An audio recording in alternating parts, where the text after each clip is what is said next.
Under the iron rule of the Qianlong Emperor of the Qing dynasty, a fearsome weapon emerged, one that sent chills down the spine of all who heard its name.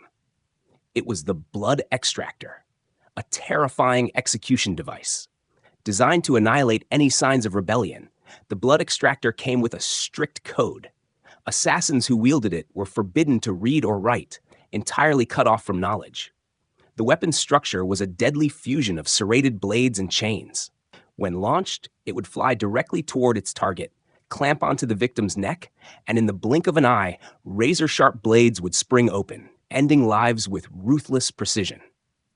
Legend has it that during the Qing dynasty, a mysterious group of Han rebels, led by a man named Qianlong, carried out a series of assassinations targeting imperial officials.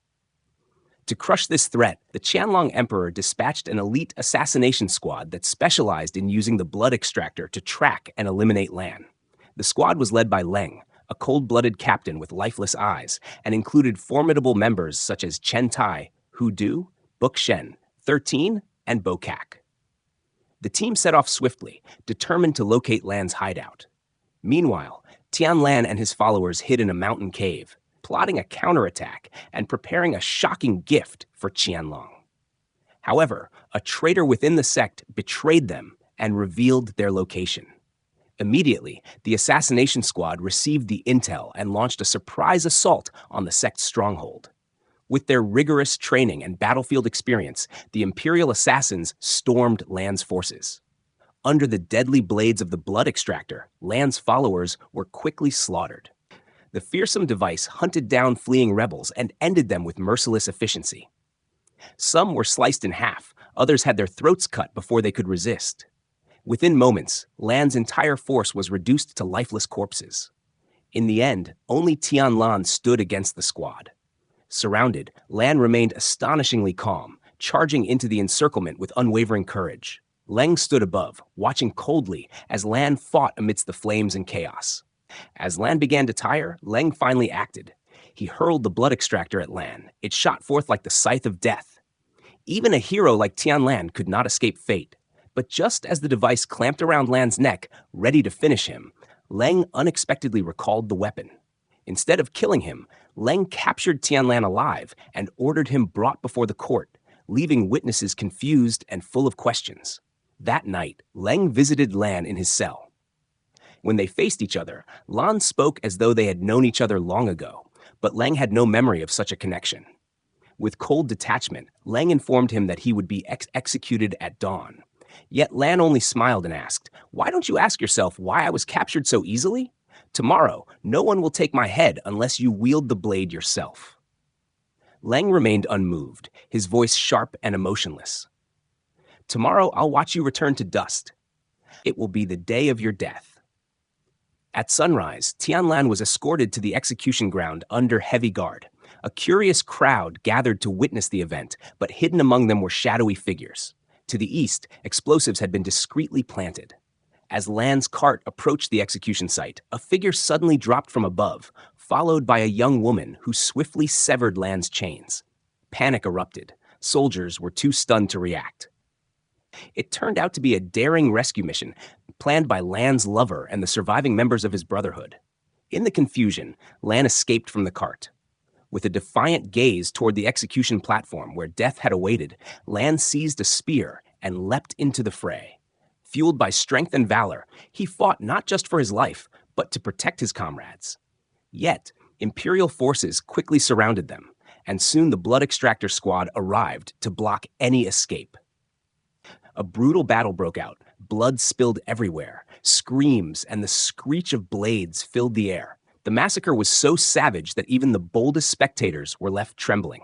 Amidst the chaos, Lan captured Mu Shen, the daughter of a Qing marshal, as a hostage. A tense standoff ensued. Suddenly, birds scattered, and a series of deafening explosions rocked the surroundings. The area was engulfed in smoke and fire. Friend and foe became indistinguishable. When the smoke cleared, Tianlan and his allies had vanished, taking Mu Shen with them. All that remained was a blood-soaked battlefield in utter disarray. The incident shook the imperial court, leaving the Qianlong emperor sleepless with worry. Given the crisis, Qianlong commanded Leng and his assassin squad to hunt down Tianlan at all costs. To reinforce the mission, the emperor assigned Haidu, a top-tier imperial guard from the Forbidden City. Haidu and Leng shared a past. They had both been chosen as palace protectors in their youth.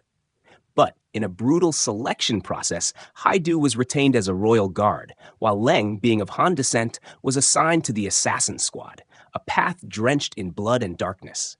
Their reunion signaled a dangerous mission ahead, with secrets waiting to surface.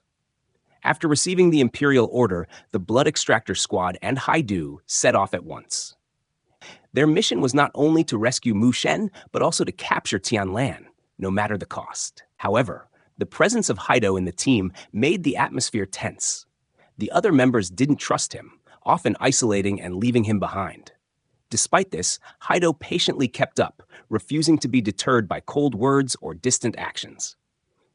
As the team passed through a barren land, they decided to throw Qianlong's girlfriend into a dry well to imprison her. Their plan was to use her as bait if they couldn't capture Lan, and to kill her if they did, severing all emotional ties. Haido was assigned to stay behind and guard her, while the rest continued to hunt down Lan. From the bottom of the well, Lan's girlfriend looked up at Haido and spoke coldly, her voice carrying a prophetic tone. "The one who stays will die." Her words gave Haido a chill, but he quickly brushed them off and stayed focused on his duty. Meanwhile, Qianlong had brought Tim, the daughter of Commander Mu, to a small village. He tied her to the ceiling as a symbol of dominance and began spreading his sect's ideology. The village was suffering from a smallpox outbreak, but coincidentally, Qianlong knew how to treat it. With his medical skills and persuasive words, Lan gradually won the trust and respect of the villagers. However, the arrival of the Imperial assassins quickly cast a shadow over this brief peace. Soon after the assassins appeared, Imperial soldiers stationed nearby also arrived. At first, they mistook the assassins for troublemakers, but upon seeing the royal seal on their command tokens, they withdrew. Yet, by the time Lan and his team returned to search again, Qianlong had already vanished without a trace. During their investigation, Lan captured a newsbroker who confessed that Lan and his group had purchased a large amount of explosives. Though the purpose was unclear, Lan suspected it had been used in the recent prison break. He immediately ordered his men to search every corner for clues. Meanwhile, a member of the group lost his command token to a starving villager. When he chased and caught him, he realized the man was simply desperate. Though he taught him a harsh lesson, the assassin left money for the villager's family and retrieved his token. Elsewhere, Commander Mu's daughter was enduring brutal torture after being captured. Dozens of men rained punches on her before hanging her from the ceiling as a form of humiliation and intimidation. While tracking Qianlong, Haido had also arrived in the village. There, he noticed propaganda flyers scattered everywhere, portraying Lang as a savior. More strangely, one of the assassins could read the flyers, even though imperial law forbade them from being literate. Haido reported this to Lan, but Lan dismissed it as trivial. When the assassins regrouped, they gathered many more flyers. The stories didn't just praise Qianlong, but depicted him as a beacon of hope, even using puppet shows to inspire the people. Villagers also passed around red paper cutouts, seemingly innocent decorations. Haido took one of the cutouts and held it over a flyer, turning it in every direction, but it revealed nothing. The smallpox epidemic worsened, but Qianlong continued tirelessly treating the villagers. While healing, he subtly planted ideas of resistance in their minds. He spoke of losing one's home, of loved ones enslaved, and of a homeland stolen by enemies. Children's laughter had turned into cries on execution grounds. Qianlong's words became a smoldering fire, igniting the people's desire to overthrow the Qing and restore the Ming dynasty. Lan and Haido returned to the village to investigate further. During their search, they discovered a hidden cellar and ventured inside. There, the roar of a crowd echoed through the space. As they advanced, they found Qianlong at the center, rallying the people with an authoritative voice. Without hesitation, Lan drew his weapon and lunged to finish him off. But Lang was faster. He placed both hands on Lan's forehead. A rush of old memories flooded Lan's mind, two childhood friends standing side by side in days of freedom before fate tore them apart. Lan suddenly realized he and Lang had once been close, but he'd been taken into the palace and trained to be a soulless assassin. Just as the memories surfaced, Haido appeared, interrupting the moment. Without hesitation, he charged in, delivering iron punches that pushed back the crowd surrounding Lan. As Haido fought fiercely, something unexpected happened. Someone sliced off his Manchu queue. For a Manchu, losing the queue was as shameful as losing one's head, a symbol of ultimate disgrace and betrayal. In the chaos, Qianlong and his followers seized the chance to proceed with their plan, leaving Lan and Haido engulfed in a whirlwind of loyalty, memory, and half-revealed truths. For Haido, the loss wasn't just physical. It struck a deep blow to his loyalty to the Qing. Back at base, Lan quietly helped braid Haido's queue again, a silent gesture to ease his comrade's pain. The next day, the court issued a decree declaring Qianlong an enemy of the state. They gave an ultimatum. If he did not surrender within 3 days, his entire village would be executed. At that moment, a young boy approached Lan and handed him a command token. One look, and Lan recognized it. It belonged to Hudo, the informant in their unit. Sensing danger, the team rushed to find Hudo. But what they found left them frozen. Hudo had been brutally murdered, one leg severed, his eyes wide open, unable to rest in peace. The death of Hudo came as a massive shock to the entire team. They had grown up together, facing life-and-death missions like real brothers. Devastated by the loss, many couldn't contain their emotions, screaming in grief and swearing revenge. In a fit of rage, one teammate stormed into the village, violently beating the locals and forcing them to reveal Qianlong's whereabouts. In a moment of blind fury, he even severed the arm of an innocent villager. This act was intolerable to Lan. He struck the teammate with a powerful palm, jolting him back to his senses and reminding everyone to stay rational. Once calm was restored, the team gathered to formulate a plan. Lan realized that Qianlong was always surrounded by smallpox victims. These individuals, shunned by society, had unwittingly become the perfect shield for the village. From this, Lan devised a strategy. They would track down families with smallpox victims to uncover Qianlong's base. Without hesitation, the team began their search. As Lan had predicted, they found cult members in these homes manufacturing explosives and weapons. Before leaving, the assassins planted bombs, destroying all the bases and leaving a clear message. They would force Qianlong to show himself, no matter the cost. Under pressure, Qianlong posted a challenge to Lan, demanding he surrender in exchange for the life of Muksam, daughter of the Grand Marshal. Worried by the danger, Haido tried to convince Lan not to take the risk. He warned that accepting the challenge would surely lead to death. But Lan, bound by honor, declared he could not break his promise to the Grand Marshal. He had vowed to bring Muksam home safely, and he intended to keep that vow, even at the cost of his life. Meanwhile, Qianlong met with Muksam, who was now weak from torture and starvation. But instead of more suffering, Lang gave her food and revealed the painful truth about his past. Lang shared that he had come from a good-hearted Han family. His father, a book vendor, was falsely accused of treason simply for selling a book that referenced the previous dynasty. Using this as a pretext, Qing soldiers massacred Lang's entire family. Only he survived. That traumatic memory fueled his vow to overthrow the Qing in revenge. Lang's story shocked Muksam. She realized it was her own assassin squad that had carried out the massacre. Worse still, she learned a horrifying truth. Each head the assassins brought back earned them 10 taels of silver from the imperial court. Muksam was consumed with guilt and anguish.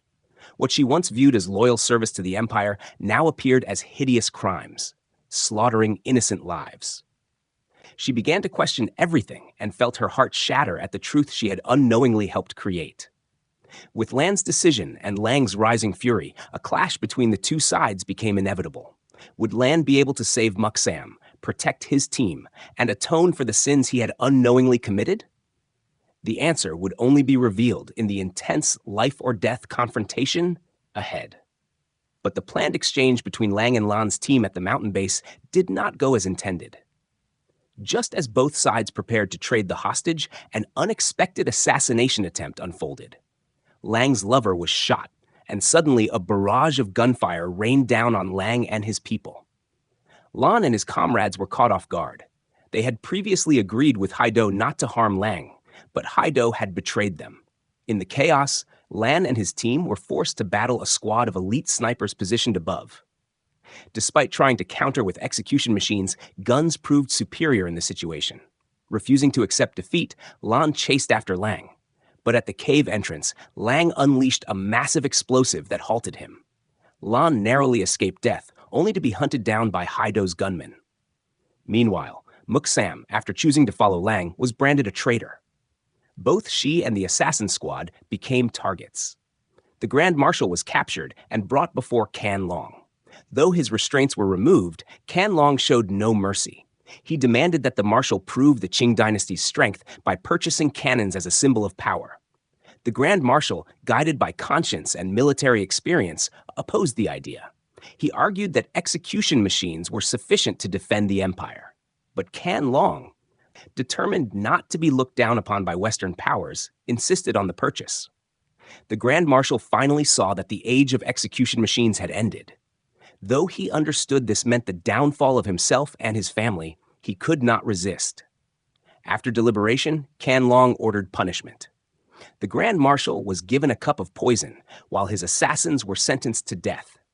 As for Lan's team, they were now fugitives. No one expected Muksam to defect and follow Lang. The team wanted to return to the capital, but Lan stopped them. He told them that even the Grand Marshal had already been executed. They no longer had a place in the capital. Shocked, the team could hardly believe it. They asked how he knew everything. Lan then confessed the full truth. Not only was he aware of the Grand Marshal's death, but he also revealed that he and Haido had been part of Qianlong's conspiracy. Once the mission was completed, they were supposed to hunt down and eliminate the assassin squad. The revelation left the team shaken and betrayed by the one they trusted most. Lan fully understood the pain of his comrades who had fought and bled alongside him for years. But now he stood at a crossroads, forced to make an impossible choice. With tear-filled eyes, Lan choked out, "You are my family. If we weren't, we wouldn't still be here together." But at that moment, he could say no more. "I can only urge you to leave this place as soon as possible to save your lives." His words were not only a bitter confession, but also a sorrow too deep for words. The members of Lan's assassination squad were stunned. They knew what he said was true. One by one, they scattered and fled. But even seasoned warriors couldn't escape the furious hunt that followed. With a hefty bounty announced, the townspeople's greed ignited like searchlights. In no time, they tracked down the assassins. One of them, despite his deadly blade and exceptional combat skills, was surrounded by thousands. Cornered and powerless, he became prey to an enraged mob and was ruthlessly killed. The remaining members were soon captured and shown no mercy. Some were shot on sight. Others were dragged off and hanged before the public as a grim warning. Haido, with no hesitation, personally executed those who hadn't managed to flee. The entire assassination squad was wiped out in a single wave. Only Lan remained uncaptured. From a hidden vantage point, he watched as his comrades, those who had once fought at his side, were slaughtered. From afar, he witnessed the brutal deaths of his brothers. It felt like 1,000 arrows piercing his heart. He couldn't hold back the pain. Tears streamed down as he cried out their names, those who had walked through fire and blood with him, those he once called family. Grief and loss plunged him into despair. After regaining composure, Lan confronted Haido, the one responsible for his brother's deaths. Fury erupted. Lan charged at Haido, demanding answers. How could his comrade turn on them? Why had Haido broken his promise and slaughtered the very men they had fought beside? Calmly, Haido explained that eliminating the squad was necessary to cover the king's crimes. Their destruction was needed to protect dark secrets, no matter the cost. But no justification could soothe Lan's rage. He couldn't comprehend how Haido accepted such cruelty. In the end, overcome by wrath, Haido pulled the trigger and shot his brother in arms. The bullet pierced through Lan, sending him plummeting into a deep ravine. Yet by some ancestral grace, he survived. Wounded in the shoulder, barely clinging to life, he was rescued and treated. But something within him had changed. He was no longer just an assassin. Now he carried the weight of pain and irreparable loss. When Lan awoke, he found himself in a completely unfamiliar place, full of laughter and warmth. It was the base of Lang, a place he never expected. Upon seeing Lang, Lan surged with anger and lunged with his sword, determined to avenge his fallen comrades. But before he could strike, hundreds of civilians rushed to protect Lang. Lan froze, and instead of killing him, he asked, "Why did you save me?" Lang, with a knowing gaze, replied that he had once been in Lan's place and understood all too well the agony of loss and betrayal. Then, fate dealt another surprise. Lan encountered Muk Sam, the daughter of the Grand Marshal, whom he thought had perished. The reunion was overwhelming. Lan recounted everything: the bloodshed, the deaths, even the marshals, and he vowed to protect Muk Sam from any further harm. Meanwhile, Haido still hadn't caught Lang and continued his relentless pursuit. His forces swept through villages, capturing and torturing civilians to force out Lang's whereabouts. Bloodbaths followed. Neither men, children, women, nor the elderly were spared. Cries of anguish echoed through the skies, but Haido pressed on, blind to the suffering he caused. While Lan and Lang visited the people's settlements, Lan began to see a world unlike any he had known. Here, people lived as equals. They worked together, shared their harvests, and had no ranks to divide them. Lan had once believed Lang was just an assassin to be eradicated. But now he realized how wrong he'd been. Lang was not merely a killer. He was a guide, a beacon for the oppressed yearning for justice. Lang had led them to a peaceful land, free from violence and tyranny, a place where all lived in unity and dignity. As Lan's perspective shifted, Haido's hunt raged on. He continued massacring innocents, ordering public executions to force others to speak. But no one betrayed Lang.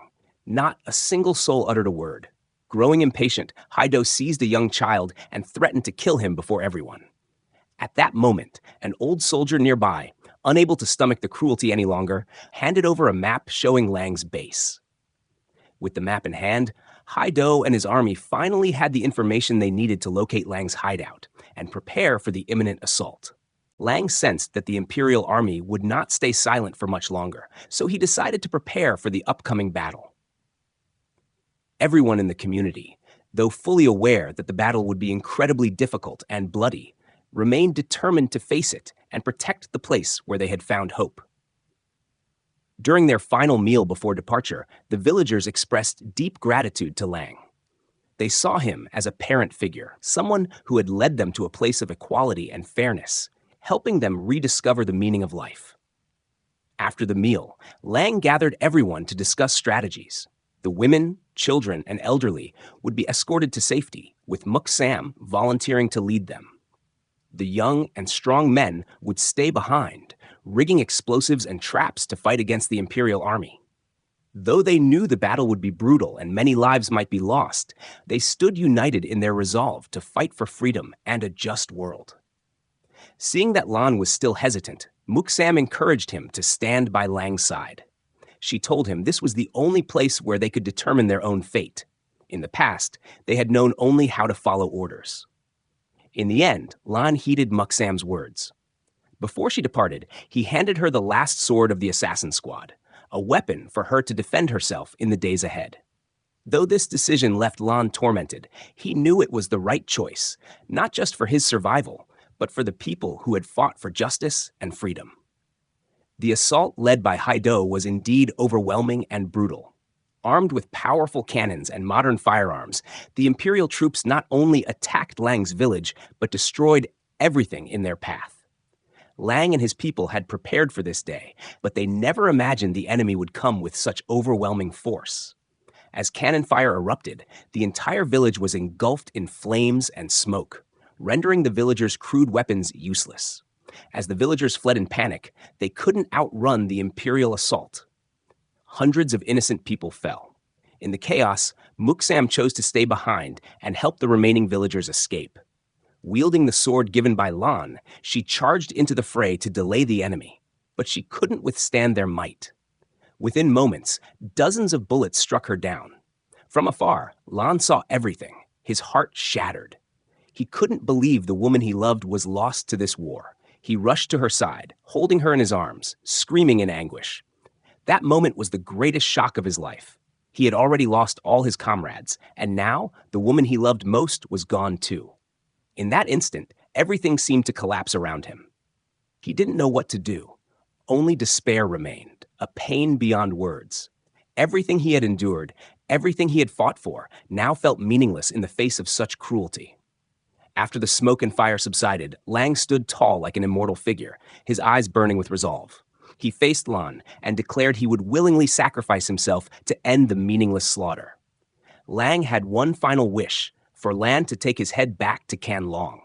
He asked Lan to tell the emperor what he had witnessed here, how the people lived, and all they had endured. Lan did not want to do it. He was Han, and in his blood, he couldn't bring himself to kill a fellow countryman, especially not Lang, a man he deeply respected. But in this moment, Lan had no choice. At last, with a heavy heart, he ended Lang's life. Lang's head fell to the ground, marking the end of his journey and the struggle he led. When Lan and Haido returned with Lang's head, they were both lavishly rewarded by the emperor.